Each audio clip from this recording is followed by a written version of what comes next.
Hi Neve, hi Louise. Just wanted to make a video to show you how to log foods, but also how to watch your macronutrients, how to scan things in bits and pieces like that. So the main thing is when you log into your account, the first thing you press is the plus down the bottom right hand corner where I have the button over here, just down here. So what you do is you press the plus. Now there are three things that I want you to log. I want you to log your weight down the bottom left hand corner as often as you want. Every couple of days is fine. If you do want to weigh yourself daily, that's not a problem, but just beware of fluctuations in water weight. So your water weight will jump up and down a pound and a half every few days, and that's normal once the average is coming down every week or so. Exercise is the next thing I want you to log. So to log exercise, you just tap the yellow button here. You select whether it's cardiovascular or strength. So if you're doing weight training, it would be strength. For the moment, I don't need you to do weight. So cardiovascular, you tap, and then you search for an exercise the first time. So you press the search button in here, you tap into the bar like you're doing a Google search, and if you type in walking there now, for example, and you hit the magnifying glass to look for it. And then don't get too caught up on how many minutes per mile or anything like that. I know Louise is getting the Fitbit, so I'll have those linked in anyway, so I'll be able to clock your pace on that. But for the moment, we will do this, and then when you've got the Fitbit set up, it will just automatically link in, so you won't have to log your exercise when you get the Fitbit. But for the moment, we'll say walking at a brisk pace. So I'm just going to go by the descriptions here.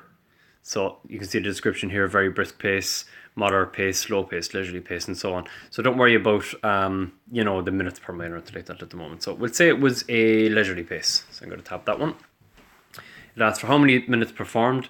I'd like you to aim for 45 minutes 4 times a week, please, at the moment, at a moderate pace. Don't go push yourself too hard.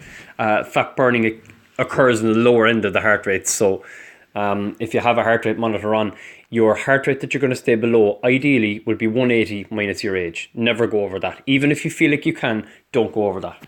And then you tick to put that in. So that will come through to me. I'll be able to see your exercise. Now where you see up here plus exercise calories, changing your remaining calories, just ignore that. Calories are not hugely important. The macronutrient split is more important, but try to keep the calories around where it says goal there. You can ignore everything else. So keep where it says goal just up here. You want to keep your food intake the same as that, and then just ignore these because we're not going to eat the extra calories from exercise or we won't lose weight. So this one and this one to stay roughly the same. Now the next thing I need you to log is your food. So you go to plus and food, and we'll select breakfast to log breakfast. Now, so you'll see a list of all your most recent foods will be all down here. You'll see foods that you've had recently. If there's nothing there that you're looking for, if it's not there, you can search for a food. There's 2 ways to search for food. The first way is probably the easiest by a mile, and that's to hit the barcode just up here. So if you hit the barcode, what happens is it will basically scan whatever you have in front of it. So I'm going to scan a butter I have here just from Aldi. So you just run it across the barcode, it finds it. You can change the serving size if you want. You could change this to a tablespoon, a teaspoon, or whatever. And once you're happy with that, you tick it in. So you change it just by tapping it. So 1 serving of, let's say 10 grams. You can weigh things out if you want to be really exact. It might be an idea just to get a rough idea of what you're putting in. So tick and that goes in. Now if you want to delete something out, you hold your finger down on it.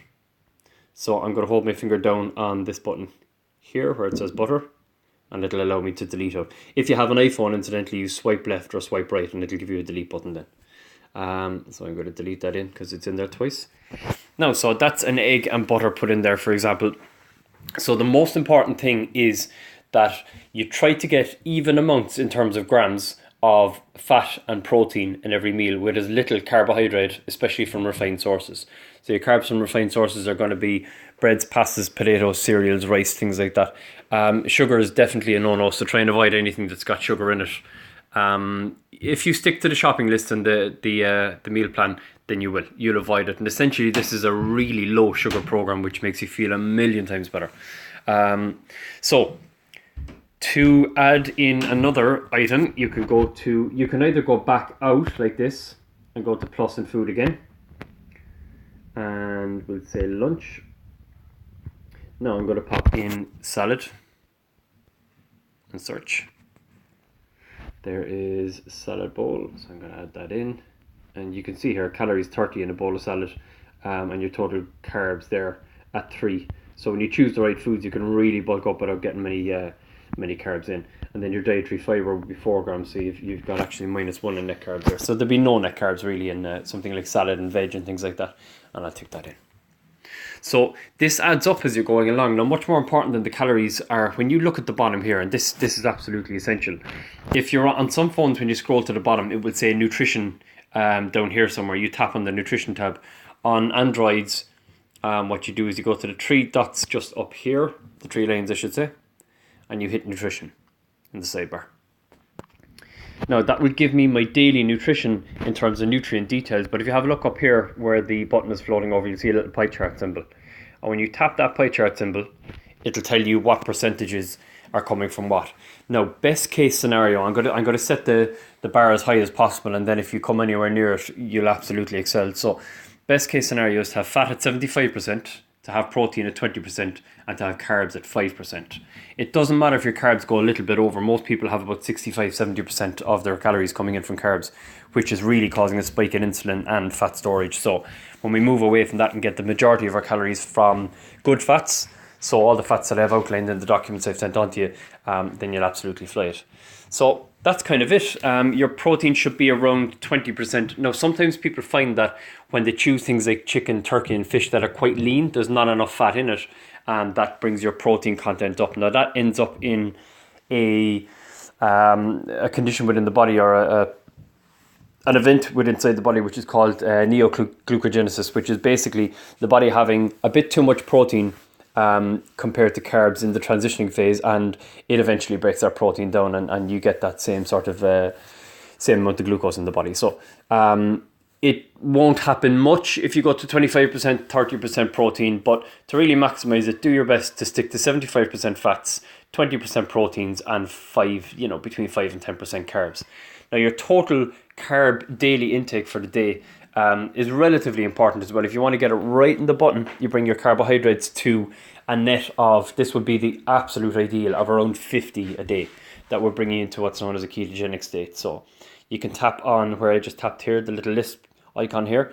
Now you can see my carbohydrates for the day are 25 grams so far, but I have 23 grams of dietary fiber, which the body doesn't use in the same way as carbs. It's not broken down to glucose.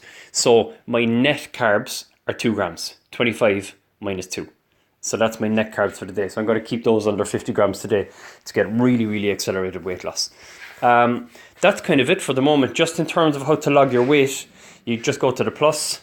So that's food and exercise explained. You just go to the plus and you hit weight. And 82.2 is the starting weight. We'll say, for example, you were 81 in a couple of days, or 80.